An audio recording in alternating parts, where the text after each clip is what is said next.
The cargo freighter's damaged hull plate bent easier than Pip expected. Her small claws pried at the gap until it widened, enough for her body to squeeze through. Everything hurt. Her left wing dragged. Behind her, the membrane torn where the Raider's net had caught her 3 days ago. Or was it 4 days? Time blurred when you were running and hiding and trying not to die. Inside the ship smelled like oil and metal and something else, something that didn't smell like death. Pip pulled herself through the narrow gap and landed badly on the deck below. Her wings screamed with pain, but she bit down on the sound. Silence meant survival. Mother had taught her that. Before the Raiders came, before everything burned, the space was huge and dark.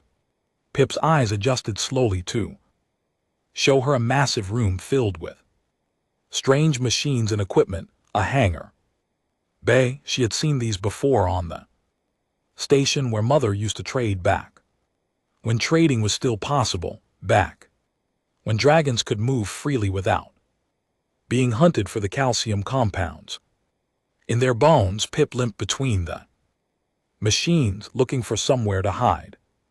Her stomach cramped with hunger. She couldn't remember the last time she ate. The emergency supplies in her escape pod had run out after the first jump. After this, she had just kept moving, stowing away on whatever ship would take her farther from the Raiders. That a maintenance panel caught her eye. The grating was loose and the space behind it looked deep enough for her small body. Pip forced herself inside, pulling the grating mostly closed behind her. The metal was cold against her scales, but it felt safer than being exposed. She curled in the tightest ball she could manage and closed her eyes. Sleep came in broken pieces. Every sound made her jerk awake. Every vibration through the ship's hull sent panic through her chest, but nothing came for her. Hours passed and the hangar stayed quiet, except for the normal sounds of a docked ship, the hum of life support, the occasional creak of settling metal, the distant voices of station workers somewhere far away. When Pip woke properly, pale artificial light was streaming through the hangar's overhead fixtures. Someone was whistling. The sound came closer and Pip pressed herself deeper into her hiding spot. Through the gaps in the grating, she could see a human walking across the hangar floor. Pip had never seen a human up close before. Mother had said they were new to this part of space, young species barely out of their home system, running small freight operations on the frontier because the established corporations wouldn't let them compete. In the core worlds, this human was tall and moved with easy confidence. He wore coveralls stained with grease and carried a toolbox in one hand. The human stopped near Pip's hiding spot and set down his toolbox. He pulled out some kind of scanner and started checking the equipment mounted on the wall above her panel. Pip held perfectly still. Her heart hammered so hard she was sure he could hear it. Now it's at you acting up, the human said to the machine. His voice was calm and deep. Let's see here. He worked for what felt like forever, running tests and making small adjustments. Pip watched his hands move. They were careful and precise, gentle. Even when he tightened the connection, he did it smoothly instead of forcing it. When he set down his tools, he placed them carefully instead of dropping them. Most species Pip had encountered treated their equipment like it was disposable, use it hard and replace it when it broke. But this human worked like he cared about the machines, like they mattered beyond their function. Pip's wing shifted slightly, and she froze. The human didn't seem to Notice, he kept working and whistling. That same simple tune. After a while, Pip felt her muscles start to relax. Despite herself, the human's presence wasn't threatening. He radiated a kind of calm focus that reminded her of Mother when she used to repair their nest's environmental systems. The human finished his work and stood up, stretching his back with a small grunt. He gathered his tools and Pip thought he would leave. Instead, he paused and looked around the hangar with a slight frown. He said to himself, could have sworn I brought the small wrench. He walked back toward where Pip was hiding. She pressed against the back of the maintenance space as his boots stopped right in front of her panel. Through the grating, she could see him looking around the floor. That's when Pip noticed the wrench. It was sitting just inside her hiding spot where it must have fallen when the human sat down. His toolbox. She had been so focused on staying still that she hadn't even registered it was there. The human crouched down, bringing his face level with the grating. Pip stopped breathing.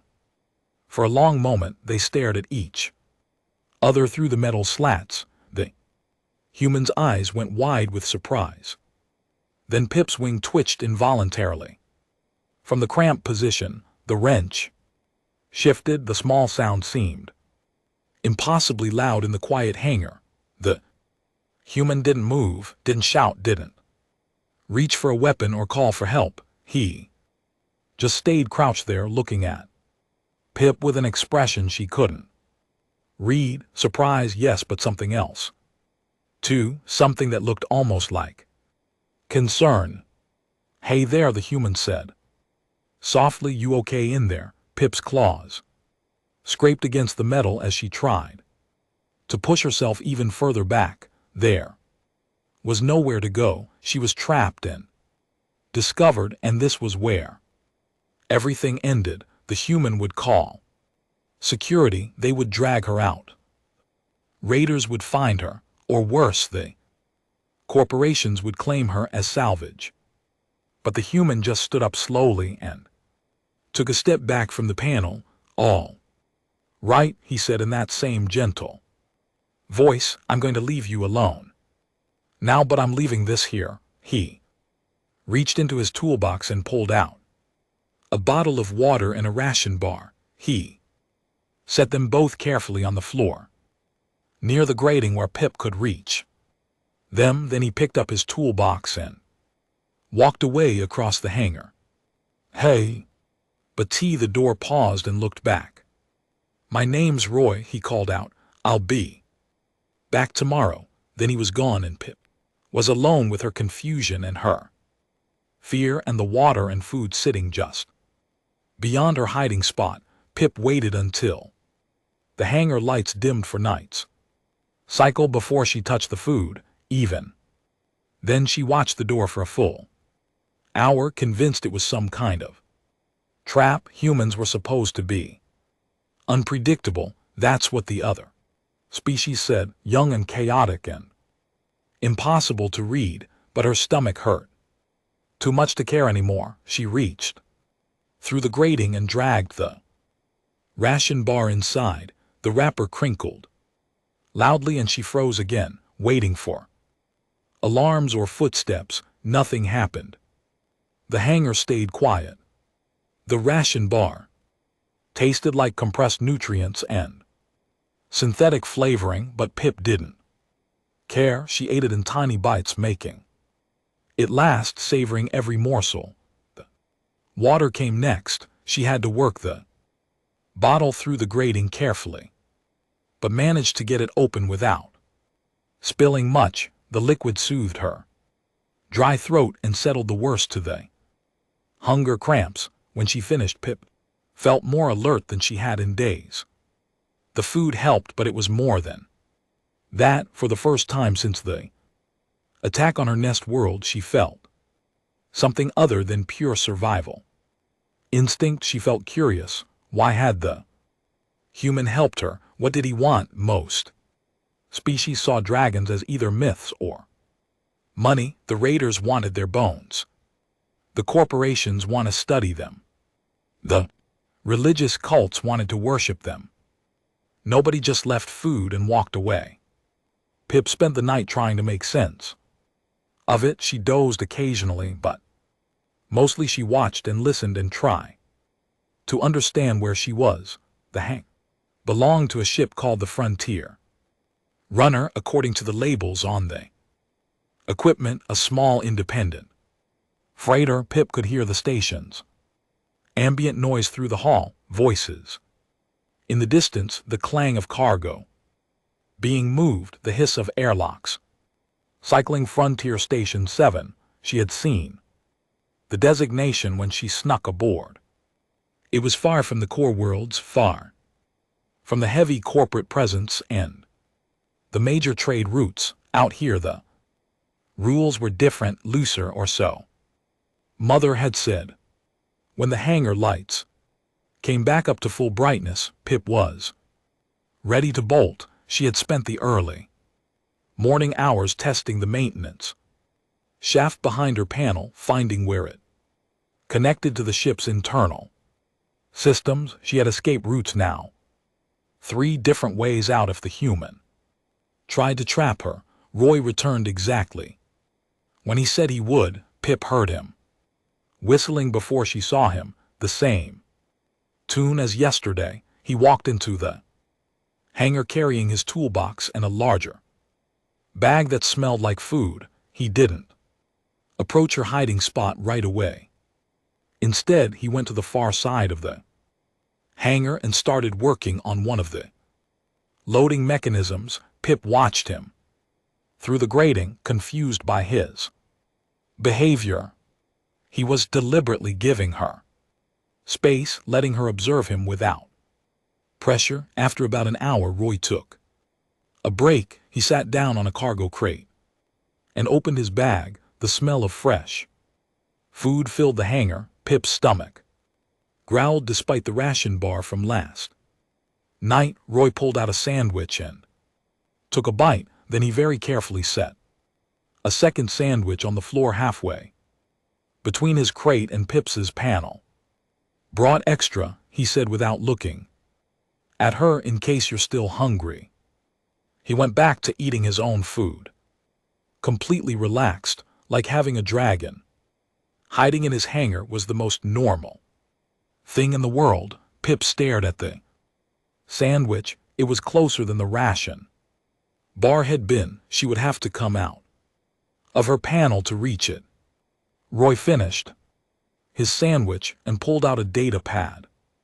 He tapped at the screen for a while, reading something. Then he started talking, not to Pip directly, more like he was thinking out loud. So I looked up dragons last night, he said conversationally. Didn't find much. Most of the databases say your species is extinct. Some say you never existed at all, just legends and hoaxes. He paused. But you're real enough, I can see that. Pip's claws tightened on the grating. He had researched her. That meant he knew what she was worth, what the corporations would pay for a live dragon hatchling. The few records I found say dragons are from the outer reach. Roy continued. Nomadic, don't really have home worlds anymore, just nests scattered across the frontier. He looked up from his data pad, still not staring directly at her panel. The records also say your bones are valuable, something about unique mineral structures, good for high-end tech components. Pip felt her breathing speed up. Here it came. Trap, the betrayal. She tends to run. That's why they hunt you, isn't it? Roy's voice was quieter now. That's why you're hiding in my maintenance panel instead of being somewhere safe. He sat down the data pad and stood up. Pip prepared to flee through the shaft, but Roy didn't move toward her. Instead, he walked to the hangar's main terminal and started typing. Pip couldn't see what he was doing from her angle. I'm logging. Some false sensor readings, Roy said. Station picked up some unusual bio. Signatures yesterday, they'll come. Asking about it eventually. I'm making. It looked like it was just environmental. Interference happens all the time out. Here on the frontier, Pip didn't understand he was hiding her presence. Why? Roy came back and sat on his crate. Again, this time he did look toward her. Panel, not aggressively, just meeting. Her eyes through the grating. Look, I don't know what you've been through, he said, but I know what it's like to have nowhere to go. I grew up on a colony. World terraform operation. Big corporation came in and decided our land was worth more than our contracts. Bought out the local government, kicked us all off. He shrugged, lost my family. In the resettlement system doesn't care much about people who can't afford lawyers. He was quiet for a moment. Point is, I get it. Sometimes you just need a place to breathe without someone trying to use you or sell you or move you along so you can stay here as long as you need to. I won't tell anyone. Pip stared at him. Her mind struggled to process what he was saying. No demons, no conditions, just an offer of safety. From a complete stranger. Roy stood up and grabbed his toolbox. I'm going to keep working. You can come out or stay hidden, whatever feels right to you. Sandwich is there if you want it. He walked back to the far side of the hangar and resumed his repairs. After a long time, Pip slowly pushed open the grating and reached out for the sandwich. Roy kept working and whistling. He didn't turn around or acknowledge her movement. Pip pulled the food back in her hiding spot. It was still warm.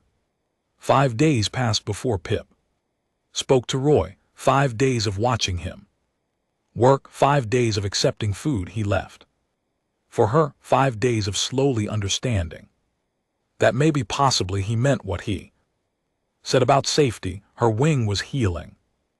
The tore membrane had started to knit back together, helped by the protein rich food Roy brought. Real meat now, not just ration bars. He never asked where she came from or what happened. He just worked and talked about simple things, the repairs he was doing, the stations he had visited, stories about cargo runs gone wrong in amusing ways. Out on the 5th day, Pip emerged from the maintenance panel while Roy was working, not all the way, just enough that her head and shoulders were visible. Roy glanced over, nodded once, and went back to calibrating a fuel line. Like it was completely normal. Getting braver, he said casually. That's good. Being cramped up in there can't be comfortable. Pip watched him work for a while, then in a voice rusty from disuse, she said, why? Roy paused mid-adjustment and looked at her properly. Why what? Why help? Pip's galactic common was accented but clear. Mother had insisted she learn it. You gain nothing, risk much. Roy set down his tools and wiped his hands on his coveralls. He moved slowly, keeping his body language open and non-threatening. Then he sat down on the floor, making himself smaller and less intimidating. I guess because it's the right thing to do, he said. You needed help. I could help. Seemed simple enough. Other species not so simple, Pip said. She pulled herself a bit further out of the panel. Her injured wings stayed tucked close to her body. Other species see profit, see you, see danger. Well, I'm not other species, Roy said. I'm human. We're pretty new to this whole galactic community thing. Maybe we haven't learned all the rules about who's supposed to matter and who isn't.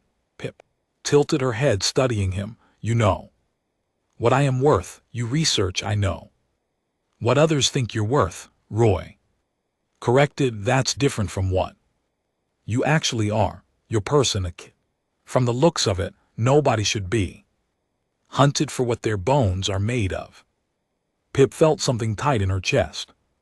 Loosened slightly. My name is Pip, Roy. Smiled. Nice to meet you properly, Pip. I'm Roy Anderson. I know you said 5 days ago, right? Sorry, wasn't sure if you were listening, always listening, hiding. Means listening. Pip paused. My mother taught me. Roy's expression softened. Your mother sounds smart, was smart.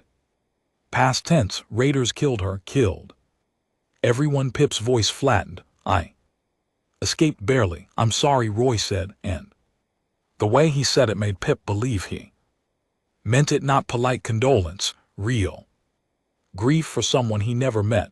They sat in silence for a while, then Roy stood up and walked to his workbench. He came back with a medical kit. That wing healing okay? He asked. I'm not a doctor, but I know basic first aid. Could take a look if you want. Pip hesitated, then slowly she extended her injured wing. The membrane was still pink and fragile where it had torn, but the bleeding had stopped days ago. Roy knelt down and examined it carefully. Without touching, looks like it's mending well, he said. You heal fast, but you should probably avoid flying for another week or two. Let's strengthen properly. Cannot fly anyway, Pip said. Too small, too young. Flight comes at adolescence. How old are you? 3 cycles, 3 of your years approximate. Roy looked surprised. You're 3. That's really young, old enough to survive alone. Mother prepared me. Pip folded her wing back, but not prepared for kindness. Did not expect that. Over the following days, Pip ventured out more. She learned to anticipate Roy's schedule. He came to the hangar every morning and worked for several hours. Sometimes he ate lunch there, sometimes he left and came back later. He always brought food for Pip, always spoke to her gently, always gave her space to retreat if she needed it. Pip started helping in small ways. Her claws were perfect for reaching bolts in tight spaces. Her small size let her access areas Roy couldn't fit. He never asked for help, but when she offered, he accepted gratefully and showed her what needed doing. You're good at this, Roy said one day as Pip handed him a connector she had retrieved from deep inside an access port. Natural mechanic dragons build, Pip said. We design nests, environmental systems, gravity regulators. We understand how things fit together. I didn't know that. The databases don't mention it. Databases written by others, not by dragons. They see what they want to see. Pip paused. They see bones and profit, not builders and families. Roy nodded slowly. Yeah, that's how it goes. Usually, people reduce you to what they can use you for. They work together in comfortable silence. Pip found herself relaxing in ways she hadn't since before the attack. The hangar felt safe. Roy felt safe for the first time in weeks.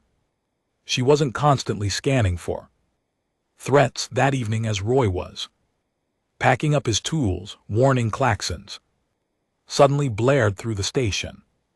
Both of them froze. Roy pulled out his comm unit and checked the alert. His face went pale. What? Pip asked, fear spiking through her. Station security just posted a bulletin, Roy said quietly. They're looking for an unregistered biological entity. Someone reported unusual energy signatures in this section. He looked at Pip. Someone knows you're here. Pip's first instinct was to run. She turned toward the maintenance shaft, but Roy stepped in front of her, hands raised in a calming gesture. Wait, don't panic. We can Handle this how they will search, they will find, they will take, not if we're smart about it. Roy pulled up something. On his comm unit, the Frontier Runner isn't the only ship in this hangar complex. I know the other crew's good people, humans mostly, a few others. They don't love station security poking around in their business. You want to move me? I want to hide you properly. Spread out the energy signature across multiple ships, make it harder to pinpoint. Roy started typing rapidly. I'm going to call in some favors, but Pip, I need you to trust me. Can you do that? Pip looked at the maintenance shaft, her escape route, her safety. Then she looked at Roy, at this human who had fed her and protected her and asked for nothing in return. Yes, she said, I trust you. Roy smiled despite the tension. Good, then let's get you somewhere safe before security starts her sweep. Roy moved fast. Within 20 minutes, 3 other humans had arrived at the hangar. Pip watched from her hiding spot as they gathered around Roy. Speaking in low, urgent voices, she recognized the type: freight crews, independent operators, people who lived on the edges of regulated space. This is serious, Roy, said a woman with gray hair pulled back in a tight braid. Her coveralls marked her as captain of a vessel called the Long Haul, harboring unregistered bioforms, carries heavy fines, maybe worse if they decide to make an example. I know bait, Roy said, but look at her. She's just a kid running from raiders. You really want to hand her over to the corporations? Bait glanced toward Pips's panel. Their eyes met briefly. Bait's expression was hard to read but not hostile. What's the plan? Move her between ships. Keep rotating the location so scans can't pinpoint her. If we spread the signature across enough vessels, security will think it's sensor ghosts. A younger man with dark skin and engineer patches spoke up. My ship's got heavy shielding or hauler modifications, could mask or readings better than most. Good, Davis. We'll start there. Roy looked around at the group. I know I'm asking a lot. If anyone wants out, no hard feelings. Nobody moved. Bates snorted like we're going to let some corporate hunting party push around a scared kid on our station. What kind of frontier trash do you think we are? The good kind, Roy said quietly. They worked out a rotation schedule. Pip would spend a few hours on each ship, moving through the hangar complex in a pattern designed to confuse tracking systems. Davis would take her first. His or hauler was docked 3 bays over. Roy came to collect Pip while the others went to prepare their ships. She had pulled completely back into the maintenance panel, overwhelmed by how many humans now knew about her. Hey, Roy said softly, I know this is scary, but these people are friends. They won't hurt you. Why they help? They not know me because I asked them to, and because most of us out here on the frontier, we've all been pushed around by someone bigger at some point. We look out for each other. That includes you now. Pip emerged slowly. Roy had brought a cargo crate with blankets inside. You'll need to ride in this between ships, just until we're sure security isn't watching the corridors. Pip climbed into the crate. It was cramped, but the blankets made it bearable. Roy closed the lid carefully, leaving small gaps for air. I'll be right here, he said. We're just going to Davis's ship. 5-minute walk.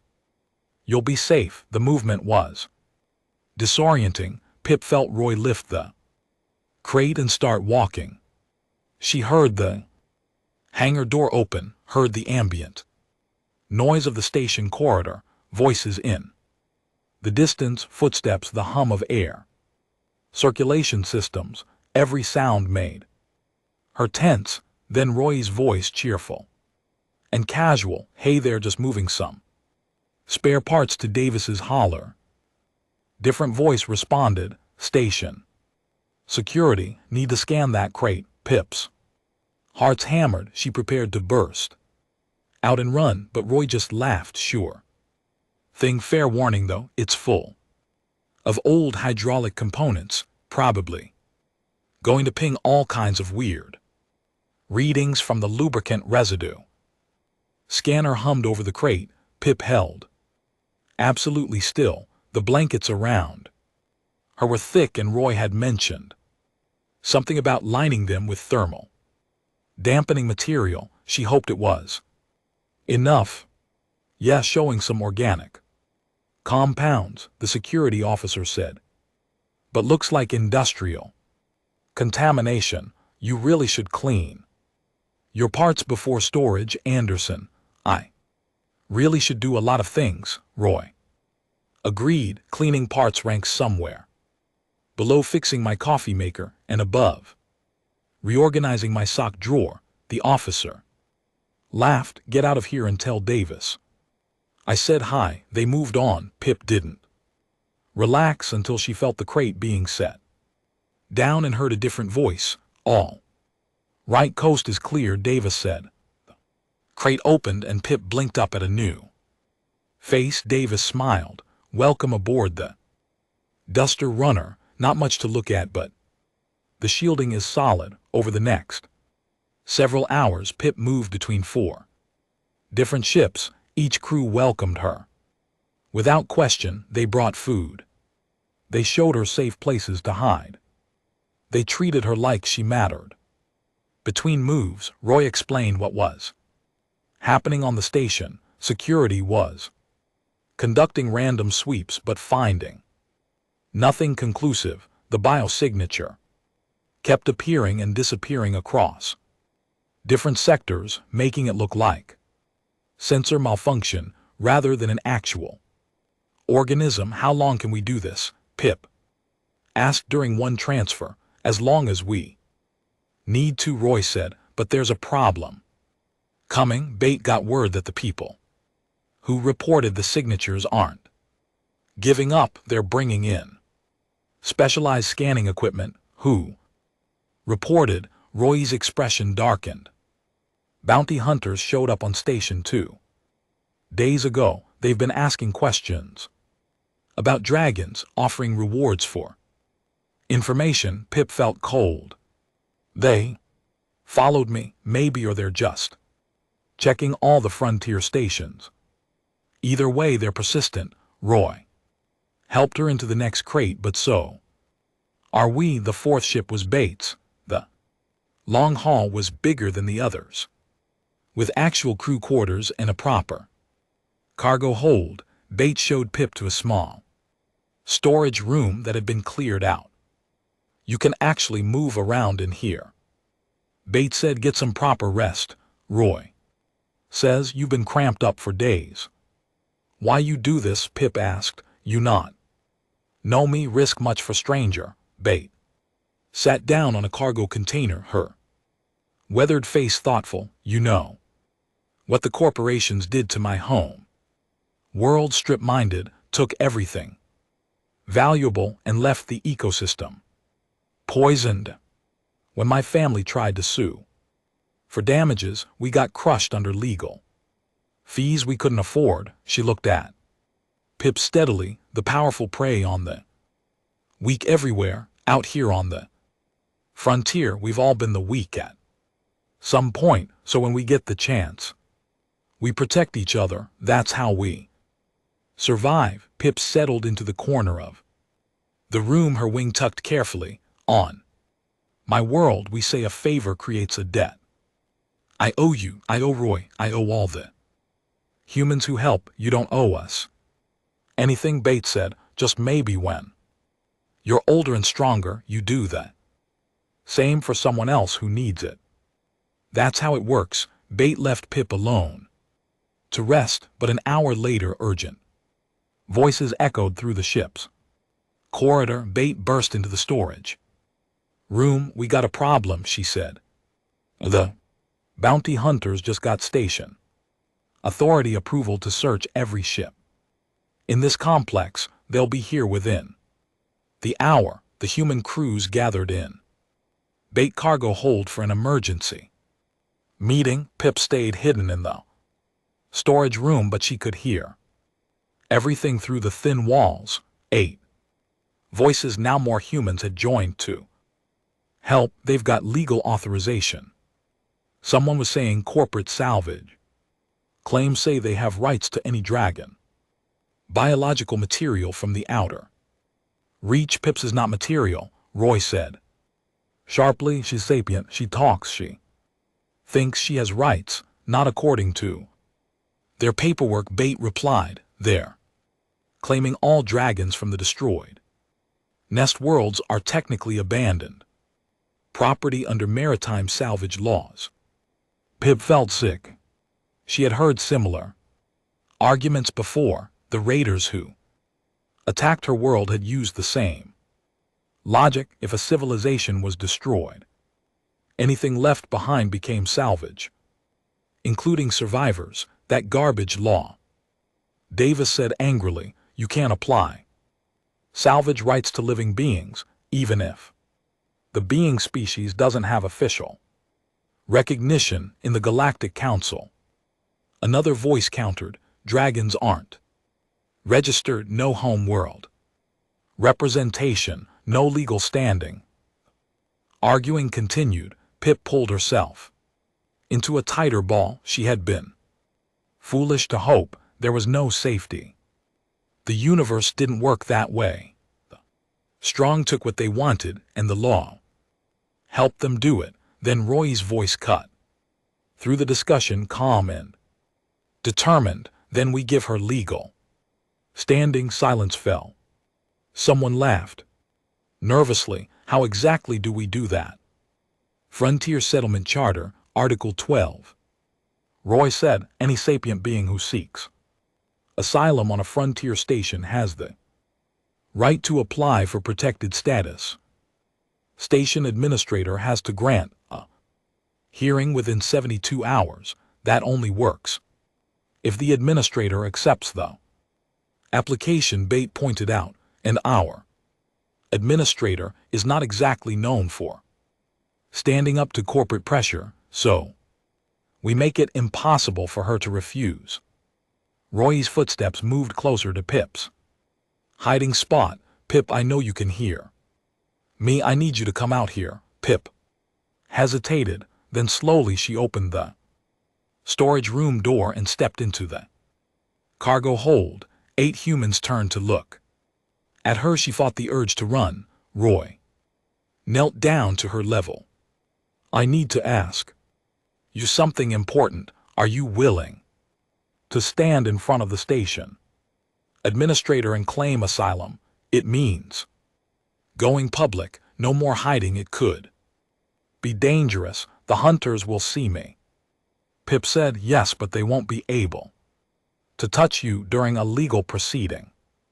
Frontier law is clear about that, and if the administrator grants asylum, you'll have protected status. They'd have to fight it in court, which takes time.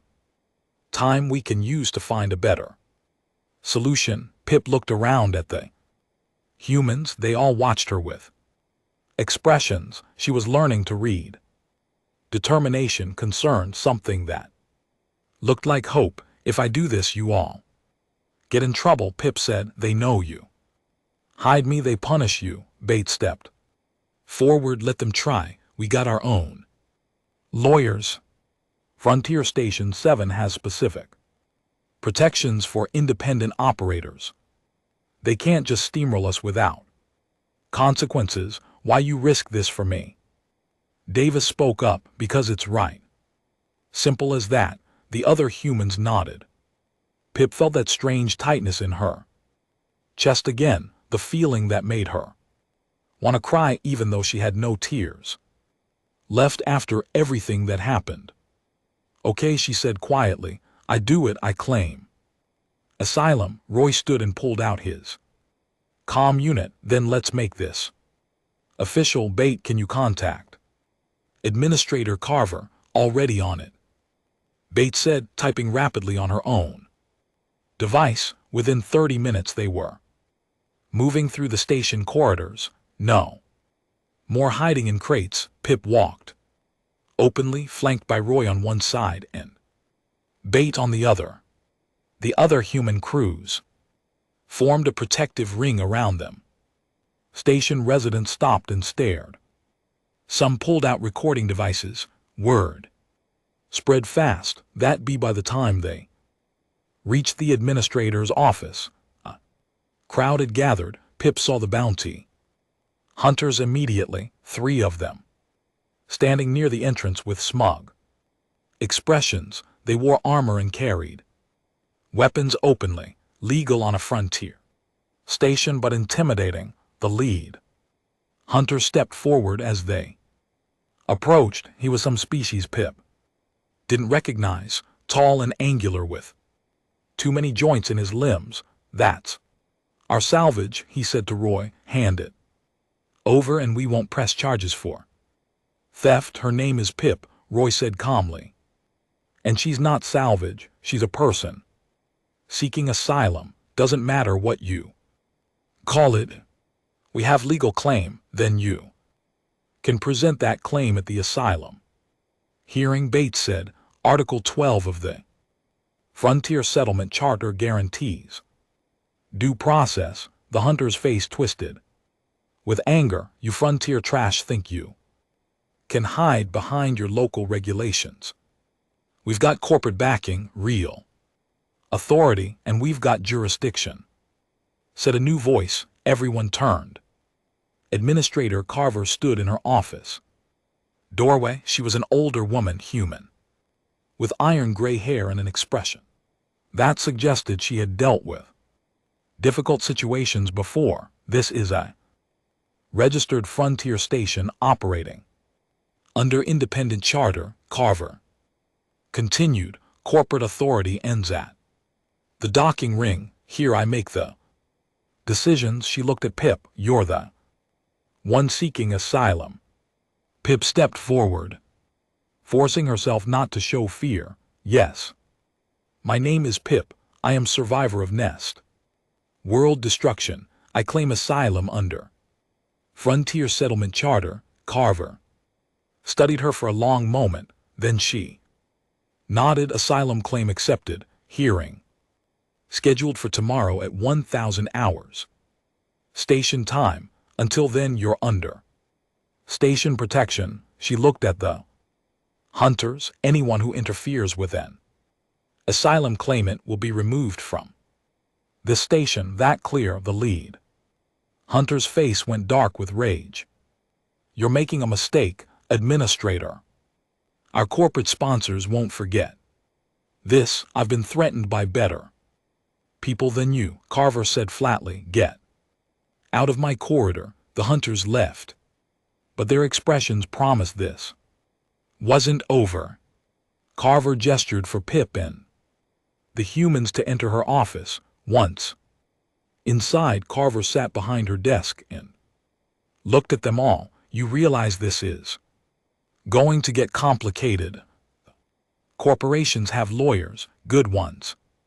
This asylum claim might not hold, but it'll slow them down, Roy said. By us. Time for what?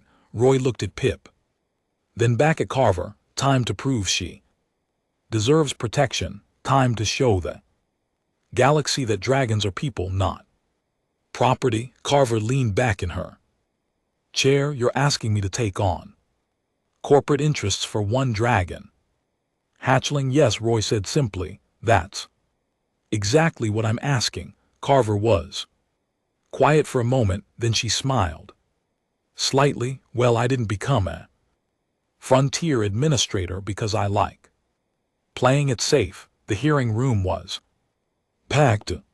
Pip had never seen so many different species in one place. Station residents filled every seat and lined the walls, humans mostly, but also others who called the frontier home. They had come to watch, to witness, to support or oppose. Pip couldn't tell which yet. She sat at a table with Roy and Bate. Across from them sat the bounty hunters and their lawyer, a sleek corporate representative who looked like he had never set foot on a frontier station before. Administrator Carver presided from a raised platform, her expression neutral. The corporate lawyer spoke first. His voice was smooth and confident. This is a simple matter of salvage rights and property law. My clients hold legitimate claim to all biological material from the destroyed outer reach nest worlds.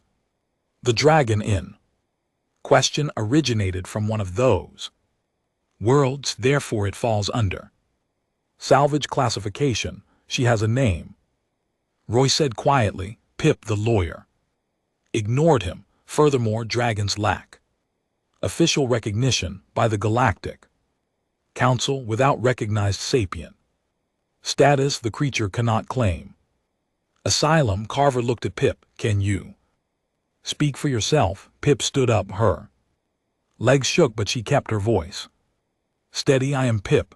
I am 3 cycles old. My mother was named Scattered Starlight. She taught me to build and repair. She taught me Galactic Common and 5 other languages. She taught me mathematics and navigation and how to read stellar charts. She paused before she died. She taught me how to survive. Those are not things you teach to property. Murmurs ran through the crowd. The corporate lawyer frowned. Trained responses. Many species can be taught to mimic sapient behavior. Then test me, Pip said. She felt anger rising hot and unfamiliar. Give me problems to solve. Ask me questions. Let me prove I am person, not thing. Carver nodded slowly. That seems fair. Does the opposition have any objection to a cognitive assessment? The lawyer hesitated. He hadn't expected Pip to challenge him directly. I suppose not. For the next hour, Carver asked Pip questions, math problems, ethical scenarios, technical challenges. Pip answered them all, drawing on everything Mother had taught her and everything she had learned from watching Roy work. She explained mechanical principles. She solved logic puzzles. She discussed philosophy and morality. The crowd grew quieter as the assessment continued.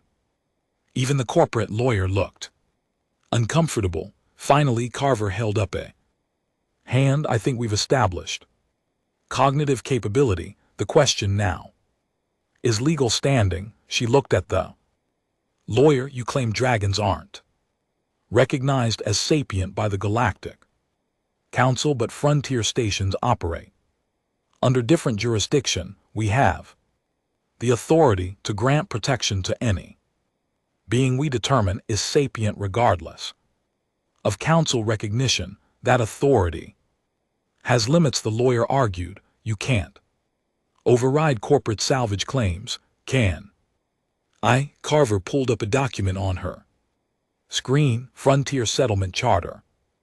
Article 17, quote, no sapient being shall be classified as property or salvage while under frontier jurisdiction. This supersedes all external claims, including but not limited to corporate interests, military orders, and religious authority. Lawyer's expression went cold. You're setting a dangerous precedent. Administrator, if every frontier station starts granting asylum to corporate assets, the economic framework of the frontier will collapse. Corporate assets, Bates said, standing up. Listen to yourself. You're calling a child an asset. The law doesn't recognize emotional appeals, the lawyer said, but it recognizes sapient rights, Carver replied, and I'm recognizing them now. Pip, do you wish to claim formal asylum? On Frontier Station 7, yes, Pip said. Clearly, then, as administrator of this station, I grant your request. You are hereby under station protection. All claims to your person or biological material are void while you remain in Frontier jurisdiction. The corporate lawyer stood abruptly. This isn't over. We'll appeal to the sector courts. We'll bring this to the council if necessary. You do that, Carver said. It'll take months, maybe years, plenty of time for things to change. The lawyer and bounty hunters left in angry silence. Moment they were gone, the crowd erupted in cheers. Pip found herself surrounded by well-wishers, humans patting her shoulders, other species offering congratulations. It was overwhelming.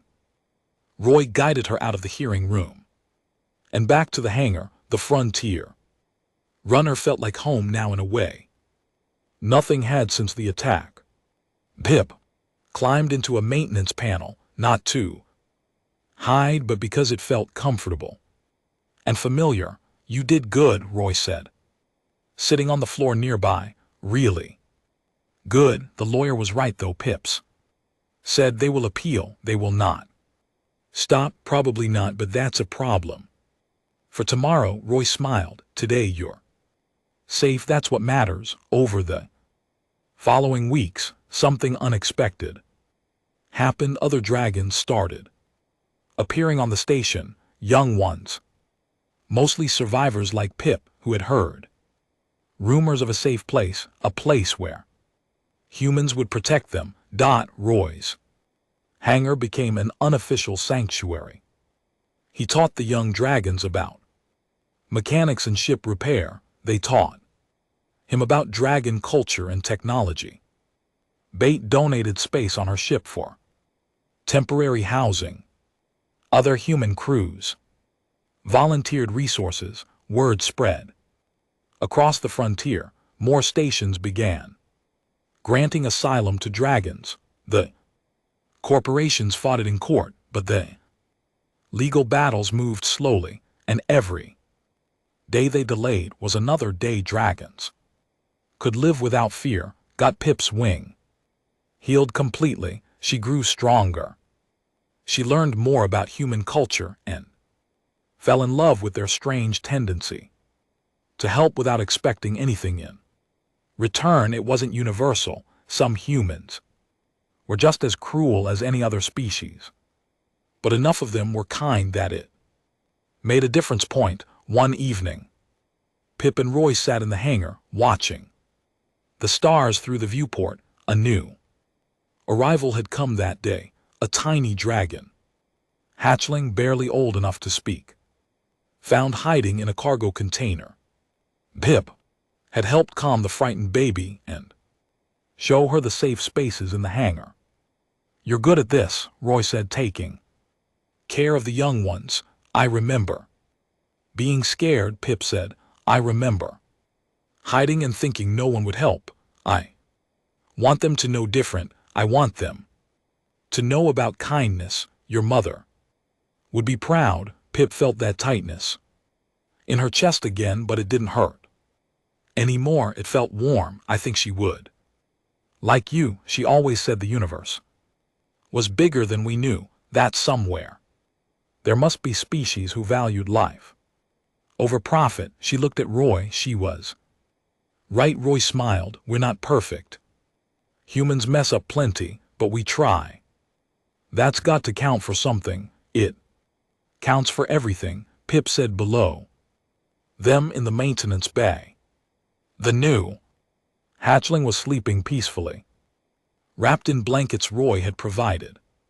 Safe, protected, part of a community that wouldn't let her be reduced to salvage or property. Pip understood now what Mother had been trying to teach her. The universe was cruel, yes, but it also had spaces of kindness, places where people cared, and once you found those spaces, you protected them, you made them bigger, you invited others in.